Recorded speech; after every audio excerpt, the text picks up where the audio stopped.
1971 সালের 26শে মার্চে সূচিত নির্বাচনী রোডম্যাপ ঘোষণার পর থেকে রাজনীতির মাঠ যেন আরও উত্তপ্ত। অস্থিতিশীলতা বেড়েছে চারদিকে। বাংলাদেশ জাতীয়তাবাদী দল বিএনপি।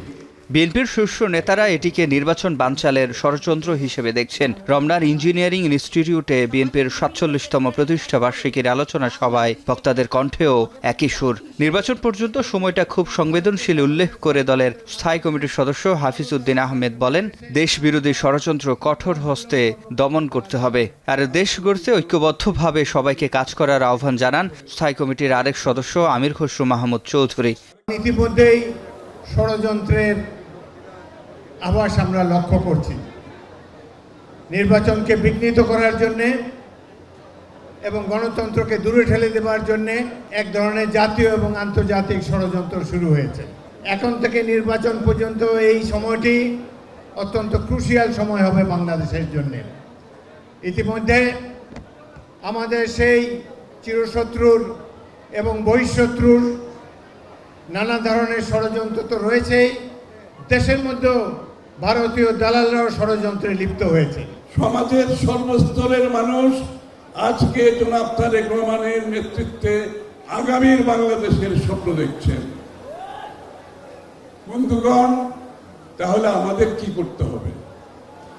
তারেক রহমানের সেই স্বপ্ন বাস্তবায়ন করতে হলে, সেই রাজনৈতিক সংস্কৃতি পরিবর্তন করতে হলে আমাদেরকে তো একসাথে কাজ করতে হবে, তাই না?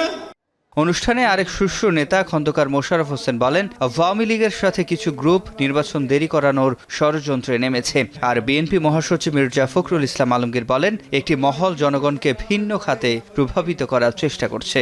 এই নির্বাচনকে সফল করতে হবে, যাতে করে দেশের মানুষ নিজের হাতে ভোট দিয়ে তাদের পছন্দসই তাদের সংসদ সদস্য সংসদে পাঠাতে পারে, তারা জনগণের সরকার প্রতিষ্ঠা করতে পারে। আমরা কারো হুমকিতে মাথা নত করতে বাংলাদেশের মানুষ রাজি নয়। আপনারা নিশ্চয়ই বাংলাদেশে একটা নির্বাচনের মাধ্যমে গণতান্ত্রিক সরকার দেখতে চাচ্ছেন না। তাহলে আজকে আমাদেরকে ঐক্যবদ্ধ হয়ে সেই গণতান্ত্রিক সরকার প্রতিষ্ঠা করবার জন্য আমাদের নেতা জনাব তারেক রহমানের নির্দেশে হাত ধরে আমরা সব ঐক্যবদ্ধ হয়ে আমরা সেই লক্ষ্যে এগিয়ে যাব। ইনশাআল্লাহ নির্বাচনের মধ্য দিয়ে আমরা জনগণের সরকার প্রতিষ্ঠা করি। শেষে ভার্চুয়ালি যুক্ত হয়ে দলের ভারপ্রাপ্ত চেয়ারম্যান তারেক রহমান অশুভ শক্তির তৎপরতা ধীরে ধীরে দৃশ্যমান হয়ে উঠেছে উল্লেখ করে বলেন, গণ অভ্যুত্থানে পলাতক শক্তি সুযোগের অপেক্ষায় রয়েছে। যতক্ষণ পর্যন্ত একটি অবাধ, সুষ্ঠু এবং নিরপেক্ষ নির্বাচনের মাধ্যমে জনগণের সরাসরি ভোটে জনগণের কাছে দায়বদ্ধ, জনগণের কাছে জবাবদিহিমূলক একটি গণতান্ত্রিক সরকার প্রতিষ্ঠিত না হবে, ততক্ষণ পর্যন্ত গণতন্ত্র ঝুঁকিমুক্ত নয়। অশুভ শক্তির অপতৎপরতা সাম্প্রতিক সময় ধীরে ধীরে দৃশ্যমান হয়ে উঠছে।